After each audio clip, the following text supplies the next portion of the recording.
So hello everyone. आज हम लोग बेकरी एल्गोरिथम के बारे में पढ़ेंगे। और ये जो बेकरी एल्गोरिथम है ये बिल्कुल डेकर्स और पीटरसन की तरह ही है, मतलब प्रोसेस सिंक्रोनाइजेशन का एल्गोरिथम है। लेकिन डेकर्स और पीटरसन जो एल्गोरिथम थे वो दो ही प्रोसेस को सिंक्रोनाइज कर पा रहे थे, है ना। P0 और P1 लेके चले थे जो हम एग्जाम्पल, केवल दो ही प्रोसेस के लिए। लेकिन ये जो बेकरी एल्गोरिथम है ये n प्रोसेस के लिए है, ये n प्रोसेस के लिए है, ठीक है। तो इस बेकरी एल्गोरिथम में ये जो बेकरी एल्गोरिथम जो लिया गया है वो प्रैक्टिकल लाइफ से लिया गया है कि हम लोग अगर कोई कस्टमर जाता है बेकरी में तो उसको वो पहले तो एक टोकन नंबर लेने के लिए लाइन में लगता है। टोकन नंबर लेने के लिए लाइन में लगने के लिए हमको इस चॉइस नाम का वेरिएबल है, चॉइस नाम का वेरिएबल, उससे हम दिखाए हैं कि टोकन नंबर की लाइन में लगा है। और टोकन नंबर की लाइन में पहले तो लगता है, फिर उसके बाद उसको टोकन नंबर मिलता है। और टोकन नंबर जब मिल जाता है तो फिर जब सारे कस्टमर को टोकन नंबर मिल चुका होता है तो जो जिसका टोकन नंबर सबसे कम होता है या फिर जिसका टोकन नंबर सबसे पहले आता है उसको पहले ट्रीट किया जाता है, ठीक है। अब जब उसका काम पूरा हो जाता है तो उसके बाद वो कस्टमर क्या करता है, वो सिलेक्टेड कस्टमर का काम पूरा हो जाता है तो वो अपने टोकन को वापस कर देता है, ठीक है। जब टोकन को वापस कर देता है तो टोकन को वापस कर देता है और फिर कोई दूसरा फिर दूसरे को चुनते हैं। इस तरह से पूरा होता है। तो ये बेकरी एल्गोरिथम भी उसी तरह है। हमने पहले हमने कोई प्रोसेस आई तो चॉइस आई क्या दिखा रहा है कि लाइन में लगा है, तो choice I is equal to true लिखा है ना, देखिए choice I is equal to true.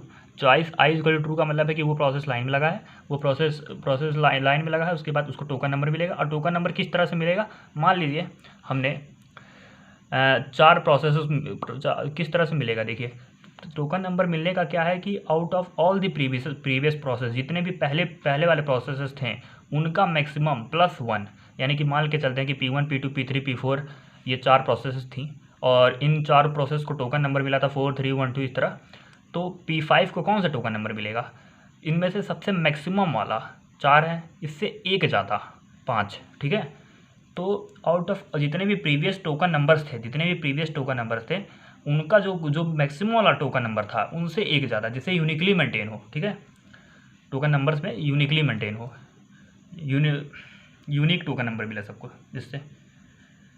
और choice of I is equal to false, मान लेते हैं कि वो प्रोसेस आया, वो टोकन नंबर की लाइन में लगा, choice of I is equal to true हुआ। और फिर ट्रू मतलब लाइन में लगा है और फॉल्स मतलब लाइन से हट गया। तो क्योंकि टोकन नंबर उसको मिल चुका है यहाँ से, वो नेक्स्ट लाइन में वो लाइन से हट गया, टोकन नंबर मिलने की लाइन में से हट गया। तो उसके बाद ये क्या, फॉर P इक्वल टू 0 से P लेस देन L, हमको कंपेयर करना है कि जितने भी हमको ये जो 3 लाइन है, ये 3 लाइन, ये हमारा एंट्री का कोड है, ये हमारा क्रिटिकल सेक्शन है, ये अनलॉक यानी कि ये एग्जिट का कोड है, ठीक है। ये वाला एग्जिट का कोड है, ये वाला एग्जिट का कोड है, ये वाला एंट्री का कोड है और ये हमारा क्रिटिकल सेक्शन है। तो सबसे पहले ये जो इतना पोर्शन है, इतना पोर्शन में लॉजिक क्या दिखा रहा है कि हमको पहले तो उन प्रोसेसेस को सेलेक्ट करना है out of all the process, सबसे कंपेयर करके कि सबसे कम वाली प्रोसेस को सेलेक्ट करना है, केवल उसी को क्रिटिकल सेक्शन देना, बाकी सबको ब्लॉक कर देना है। तो बाकी सबको ब्लॉक करना है या वेट स्टेट में करना है तो हम क्या करते थे, वाइल ट्रू कंडीशन और ये वाला सेमीकोलन, है ना, ये वही दिखा रहा है।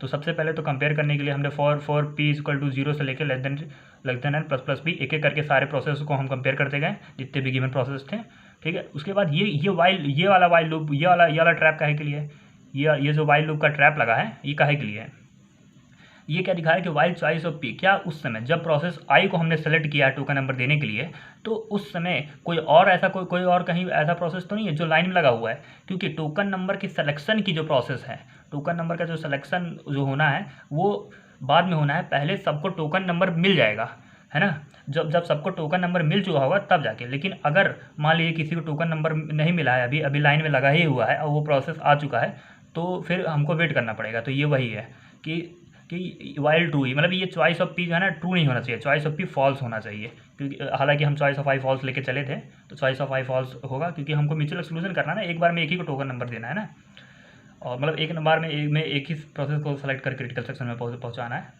तो हम मान के चले हैं कि सबको मिल चुका है यहाँ से, जब जितने भी अवेलेबल प्रोसेस थे उन सबको टोकन जब नंबर मिल चुका है और वो लोग लाइन से हट चुके हैं, है ना।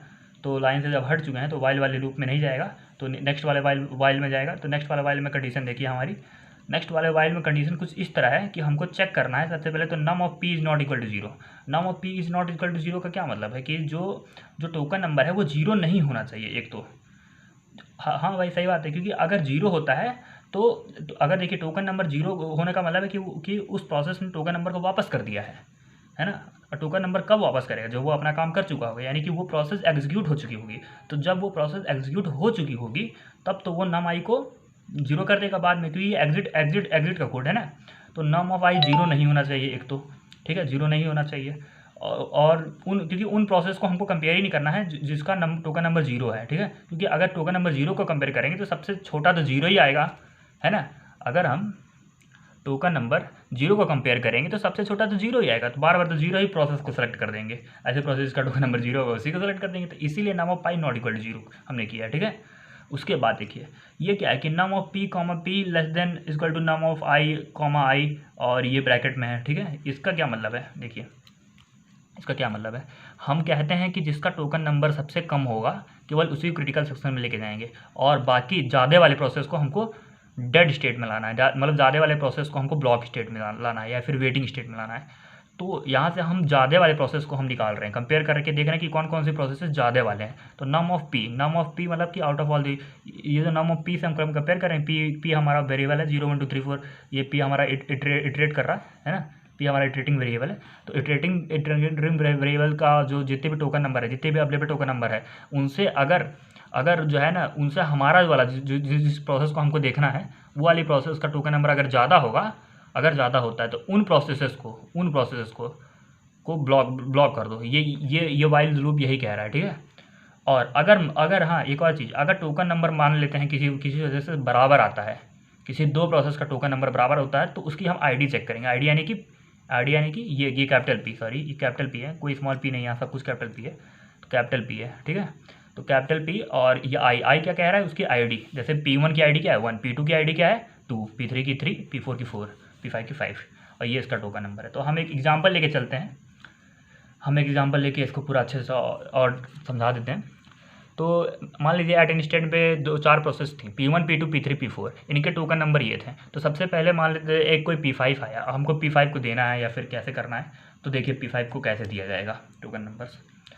तो सबसे पहले तो हमको टोकन नंबर इतना मिला, तो मान लेते हैं P5 आता है, तो P5 को टोकन नंबर कौन सा मिलेगा, out of all the available token numbers plus 1, maximum जितने भी अवेलेबल टोकन नंबर थे उनमें भी सबसे मैक्सिमम वाला है, तो 4 सबसे मैक्सिमम वाला है, उससे एक ज़्यादा, ये वही बता रहा नम ऑफ आई। तो टोकन नंबर मिल गया, टोकन नंबर की लाइन में लगा था, टोकन नंबर मिला, टोकन नंबर की लाइन से हट गया, टोकन नंबर की लाइन से हट गया हमारा प्रोसेस P5 हट गया। उसके बाद देखिए फॉर P इक्वल टू 0, ये क्या बता रहा है कि वाइल चॉइस ऑफ P, क्या कोई चॉइस ऑफ P है, क्या अभी भी कोई प्रोसेस जो लाइन में लगा हुआ है, नहीं, सबको टोकन नंबर मिल चुका है ना, तो कोई लाइन पे ले लगा। उसके बाद ये क्या बता रहा है, num of P not equal to 0, एक तो जीरो से हमको कंपेयर नहीं करना है, और हमको क्या देखना है कि जिसका सबसे छोटा है उन्हीं को टोकन नंबर देना है, और अगर उससे उस टोकन नंबर से मतलब बड़ा है, बाकी सबको हमको ब्लॉक स्टेट में करना है, क्योंकि ये क्या है सेमी कॉलन है ना, ब्लॉक स्टेट में करना है हमको। तो वाइल नम ऑफ सॉरी तो यहाँ थे P1 P2 P3 P4 P5, तो इसमें से सबसे छोटा वाला कौन सा है, 1 वाला है ना। तो ये वही कह रहा है ना कि 1 वाले को हम क्रिटिकल सेक्शन में सेलेक्ट करेंगे, और ये 1 वाले के लिए वाइल वाली कंडीशन फॉल्स जाएगी तो वाइल लूप पे नहीं जाएगा, क्रिटिकल सेक्शन में जाएगा। और बाकी जितने भी हैं 1 को छोड़ के बाकी जितने भी हैं उनके लिए ये ट्रू हो जाएगी और लूप में फंस जाएगा।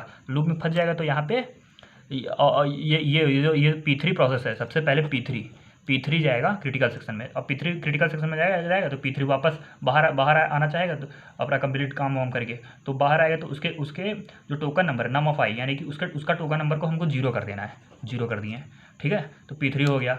अब देखिए out of all the available resources, उनमें से किसको मिलेगा, एक तो हमको 0 वाले को कंपेयर नहीं करना है, ये देखिए 0 को हमको अब भूल जाना है, 0 को कंपेयर नहीं करना, num of P not equal to 0 लिखा है ना। अब हमको कौन सा मिनिमम वाला बचा, मिनिमम वाला बचा 2, तो 2 हमारा सबसे मिनिमम, तो ये आप क्रिटिकल सेक्शन में जाएगा।